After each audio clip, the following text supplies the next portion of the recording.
Supreme court के लिए परीक्षा की घड़ी है। परीक्षा की घड़ी इसलिए है कि जो अभी सरकार ने वक्फ कानून में संशोधन किया है उसके खिलाफ 1 दर्जन से ज़्यादा याचिकाएं फाइल हो गई हैं, 1 दर्जन से ज़्यादा पीआईएल फाइल हो गई है। और पीआईएल कोई सामान्य व्यक्ति ने नहीं किया है। कांग्रेस के सांसद इमरान प्रतापगढ़ी ने किया है, मोहम्मद जावेद ने किया है, ओवैसी साहब ने किया है, अरशद मदनी जी ने किया है, अमानुल्लाह खान ने किया है। ऐसे 1 दर्जन से ज़्यादा पीआईएल फाइल हुई हैं। और कल सिब्बल साहब और सिंघवी साहब ने सीजेआई साहब से रिक्वेस्ट किया कि इन पे तत्काल सुनवाई की ज़रूरत है, तो हो सकता है 2-3-4 दिनों में इस पर सुनवाई हो जाए। अब सवाल यह है कि सुप्रीम कोर्ट में पीआईएल तो फाइल होती रहती है, मैं भी करता रहता हूं, तो फिर ये परीक्षा की घड़ी कैसे है? परीक्षा की घड़ी ऐसे है कि ये 1995 वाले कानून को जब मैंने सुप्रीम कोर्ट में चैलेंज किया था, उस समय सीजेआई थे चंचूड़ साहब, उनके साथ बैठे थे जस्टिस सूर्यकांत, वो अभी कुछ दिनों के बाद वो भी सीजेआई बन जाएंगे। उस समय चंचूड़ साहब ने हमसे कहा था कि आप ये बताओ कि आपकी कितनी जमीन पे वक्फ बोर्ड ने कब्जा कर लिया है। आप सीधे सीधे सुप्रीम कोर्ट क्यों आ गए? हाई कोर्ट भी जा सकते थे।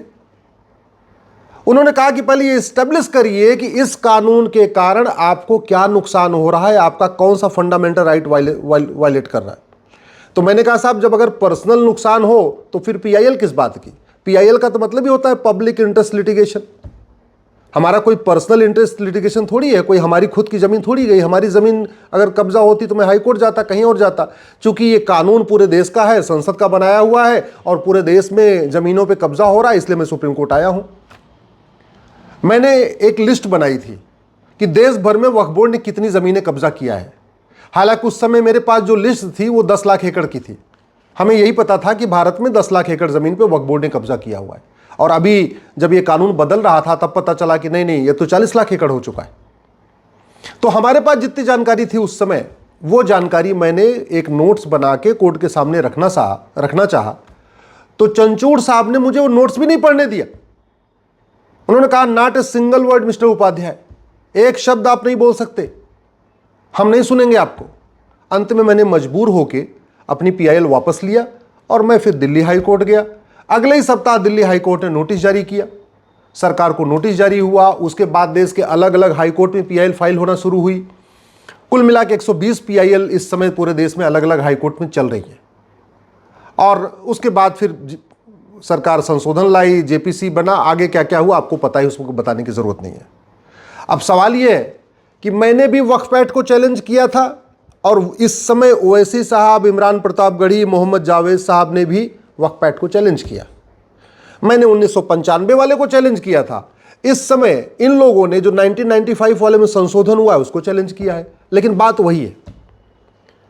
तो क्या अब सुप्रीम कोर्ट जो सवाल हमसे पूछा था वही सवाल मोहम्मद जावेद, असउद्दीन ओवैसी, अमानुल्लाह खान, मौलाना अरशद मदनी, इमरान प्रतापगढ़ी के वकीलों से पूछेगी क्या?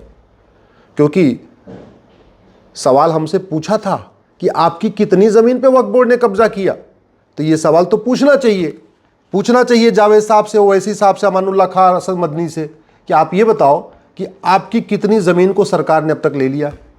पहले तो ये पूछना चाहिए ओवैसी जी से, मदनी जी से, इमरान प्रतापगढ़ी से कि आपके पूर्वजों ने कितनी जमीन वक्फ किया है, पहले तो ये बता दो।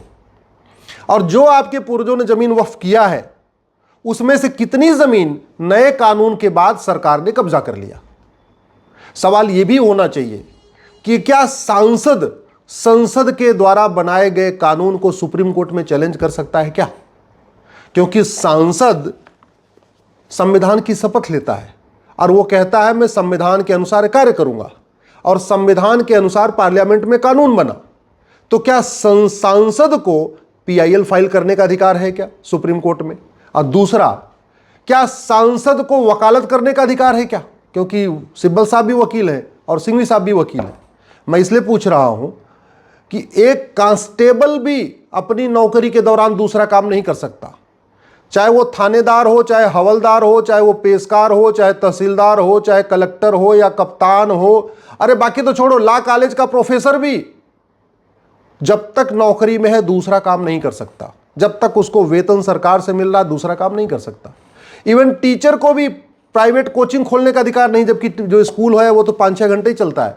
फिर भी सरकार ने नियम बना रखा है कि नहीं, जो सरकारी स्कूल का टीचर है वो कोचिंग नहीं चला सकता, सरकारी डॉक्टर अपनी क्लिनिक नहीं चला सकता, हॉस्पिटल नहीं खोल सकता, ये नियम है।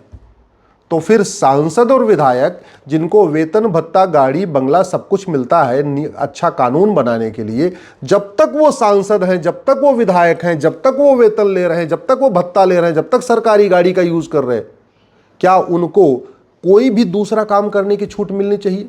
क्या उनको वकालत करने की छूट मिलनी चाहिए? मुझे लगता है सुप्रीम कोर्ट को एक बार इस पे भी ध्यान देना चाहिए। सवाल एक बात यह भी है कि क्या जैसे हमसे सुप्रीम कोर्ट ने कहा था कि आप हाई कोर्ट क्यों नहीं गए, सीधे सुप्रीम कोर्ट क्यों आए, क्या यही सवाल अब सिब्बल साहब से, सिंघवी साहब से पूछा जाएगा? तो क्या यही सवाल इमरान प्रतापगढ़ी, मोहम्मद जावेद, अरशद मदनी, ओवैसी साहब से पूछा जाएगा? और अब तो ज़्यादा पूछना बनता है, इसलिए पूछना बनता है कि सुप्रीम कोर्ट कई बार कह चुका है कि अगर किसी मामले पे देश की अलग अलग हाई कोर्ट में मैटर पेंडिंग है तो कायदे से वो मैटर पहले हाई कोर्ट चलना चाहिए और फिर सुप्रीम कोर्ट आना चाहिए। जब 120 PIL फाइल हो गई सुप्रीम कोर्ट में, अलग अलग देश के हाई कोर्ट में, तो मैंने एक ट्रांसफर पिटीशन फाइल किया था और वो ट्रांसफर पिटीशन भी जस्टिस सूर्यकांत साहब की बेंच में लगी थी।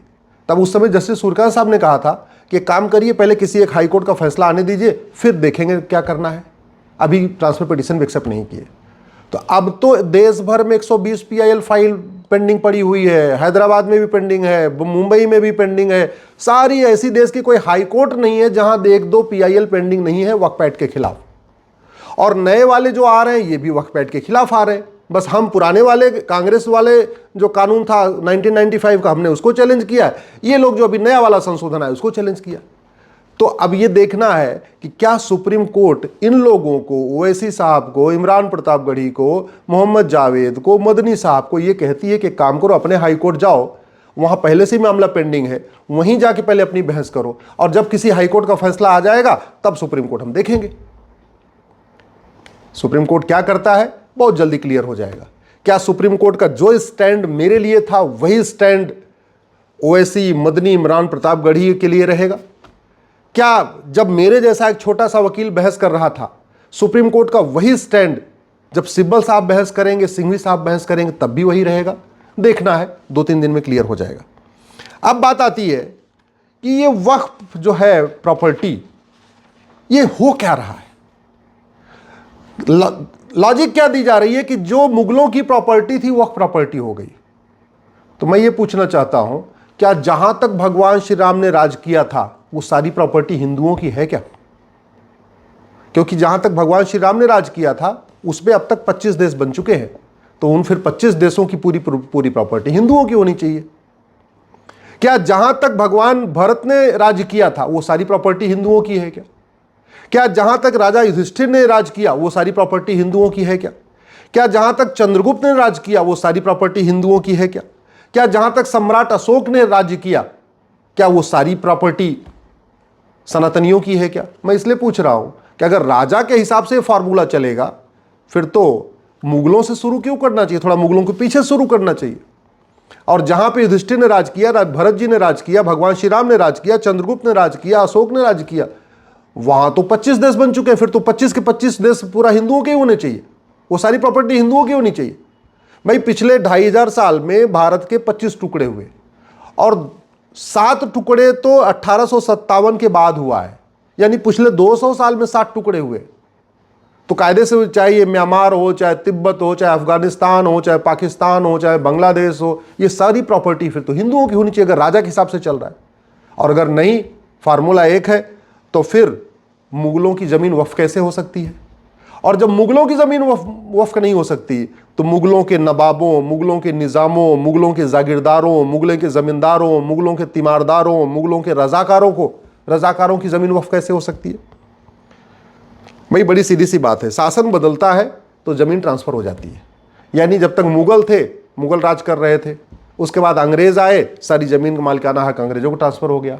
अंग्रेजों को ट्रांसफर हो गया, 1947 में देश आज़ाद हो गया, 1950 में संविधान लागू हो गया, सारी की सारी जमीन भारत सरकार को ट्रांसफर हो गई।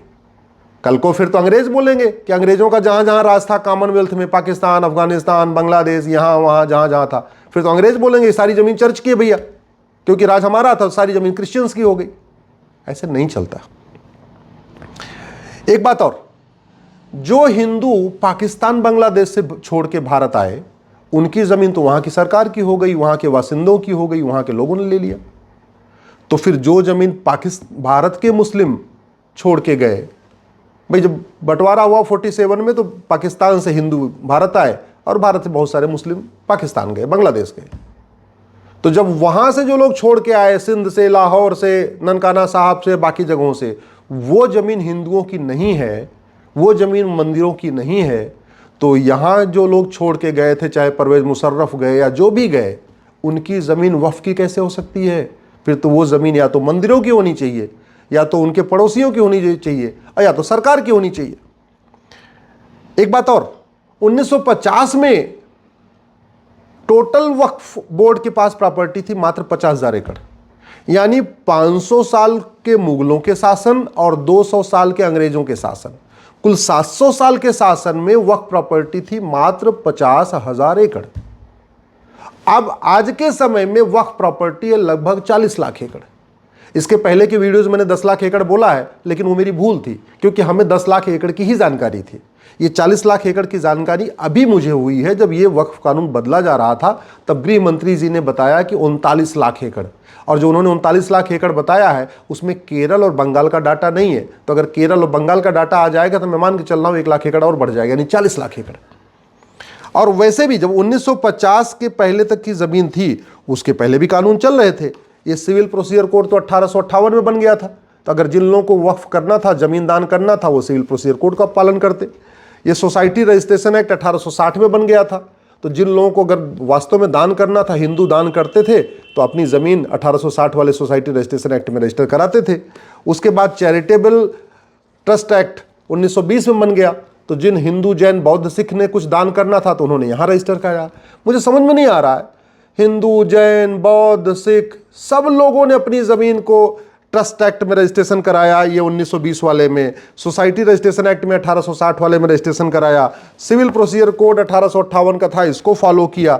तो मुस्लिम्स ने क्यों नहीं किया? सब अंग्रेज़ों का कानून फॉलो कर रहे थे, मुस्लिम्स क्यों नहीं कर रहे थे? चलो मान लेते हैं भाई, ठीक है, पढ़े लिखे नहीं थे, उनको नहीं थे। लेकिन 1950 के बाद तो संविधान लागू हो गया, और संविधान लागू हो गया उसके बाद तो मुंह ज़बानी कोई भी चीज़ होती नहीं थी, कोई भी चीज़ मौखिक नहीं होती थी, हर चीज़ लिखित में होती थी। तो जब 1950 के पहले की 50,000 एकड़ ज़मीन बाहर निकाल भी दे, चलो मान लेते हैं भैया ठीक है, तो जो बाद में 39.5 लाख एकड़ ज़मीन बढ़ गई, वो तो बाकायदा कागज़ दिखा के हुई होगी, बाकायदा रजिस्टर करा के हुई होगी, क्योंकि भारत स्वतंत्र हो चुका था, नियम कानून बन चुका था, सबको जो कुछ भी दान करना था बाकायदा रजिस्टर में करना था, लिखित में करना था, गवाहों के साथ करना था। फिर मौखिक में क्या हो गया? इसलिए मेरा मानना है अब समय आ चुका है, इन विषयों पे चर्चा हो, गंभीरता के साथ चर्चा हो। और इसलिए मैं कहता हूँ वक्फ एक्ट में संशोधन नहीं होना चाहिए, वक्फ एक्ट पूरा का पूरा ख़त्म होना चाहिए। 1 नेशन 1 चैरिटी कोड होना चाहिए, 1 नेशन 1 प्रॉपर्टी कोड होना चाहिए, 1 नेशन 1 एंडाउमेंट कोड होना चाहिए। हिंदी में कहेंगे समान दान संहिता, समान धर्मस्थल संहिता, समान संपत्ति संहिता होनी चाहिए, क्योंकि भारत का संविधान मजहब के आधार पे कोई नियम कानून बनाने की इजाज़त नहीं देता। एक बार वक्फ बोर्ड तो फिर भी बन सकता है, वक्फ ट्रिब्यूनल तो मजहब के आधार पर हो ही नहीं सकता, बिल्कुल नहीं हो सकता, क्योंकि ट्रिब्यूनल कोर्ट का काम करता है और कोर्ट मजहब के आधार पर नहीं होती है। भारत में 20 ट्रिब्यूनल है, इनकम टैक्स ट्रिब्यूनल है, नेशनल ग्रीन ट्रिब्यूनल है, एनजीटी है, सेल टैक्स ट्रिब्यूनल है, जीएसटी ट्रिब्यूनल है, बहुत ट्रिब्यूनल है, एक भी ट्रिब्यूनल मजहब के आधार पर नहीं है। फिर वक्फ ट्रिब्यूनल क्यों? ख़त्म होना चाहिए। संविधान मजहब के आधार पर, और ज़मीन का फैसला हमेशा रेवेन्यू कोर्ट करती है। सबके ज़मीन का फैसला रेवेन्यू कोर्ट में हो रहा है, तो फिर मुगलों के ज़मीन का फैसला वक्फ ट्रिब्यूनल में क्यों होगा? मेरा मानना है इस पे गंभीरता के साथ जांच होनी चाहिए। और वैसे भी एक तरफ तो कहते हैं मुस्लिम गरीब है, मुस्लिम गरीब है, तो फिर दान कर किसने दिया? ओवैसी साहब बता नहीं रहे कि उनके पूर्वजों ने कितना वक्फ किया, मदनी साहब बता नहीं रहे कि उनके पूर्वजों ने कितना वक्फ किया, इमरान प्रतापगढ़ी बता नहीं रहे कि उनके पूर्वजों ने कितना वक्फ किया, मोहम्मद जावेद बता नहीं रहे उनके पूर्वजों ने कितना वक्फ किया, बुखारी बता नहीं रहे उनके पूर्वजों ने कितना वक्फ किया। वैसे बुखारी साहब बुखारा से आए थे, तो उनको तो वक्फ का अधिकार ही नहीं, यहाँ की 1 इंच ज़मीन पर उनका मालिकाना हक नहीं। मदनी साहब मदीना से आए थे, इसलिए भारत की 1 इंच ज़मीन पर उनका अधिकार नहीं बनता। ओवैसी साहब वगैरह सब विदेश से आए, इसलिए यहाँ की एक इंच ज़मीन पर उनका हक बनता ही नहीं है। और जिनका बनता भी है तो उनको कागज़ तो दिखाना चाहिए। अगर मेरी बात ठीक लग रही हो तो इस वीडियो को अधिक से अधिक शेयर करिए, अपने सांसदों को भेजिए, विधायकों को भेजिए। अगर आपके जान पहचान में कोई नेता है, अभिनेता है, लेखक है, बुद्धिजीवी है, पत्रकार है, कलमकार है, उसको ये वीडियो भेजिए। अगर आप किसी जज साहब को जानते हैं, वही वीडियो उन तक भी भेजिए, क्योंकि मामला अब परीक्षा की घड़ी की है। देखना यह है कि सुप्रीम कोर्ट ने जो स्टैंड हमारे जैसे एक छोटे से वकील के लिया, क्या वही स्टैंड सिब्बल और सिंघवी साहब जैसे बड़े वकीलों के लिए भी होता है? सुप्रीम कोर्ट ने जो स्टैंड हमारे लिए लिया, क्या वही स्टैंड ओवैसी के लिए, मोहम्मद जावेद के लिए, इमरान प्रतापगढ़ी के लिए भी लेती है? अब ये देखना है। बहुत जल्दी सुनवाई होगी, दूध का दूध पानी का पानी हो जाएगा।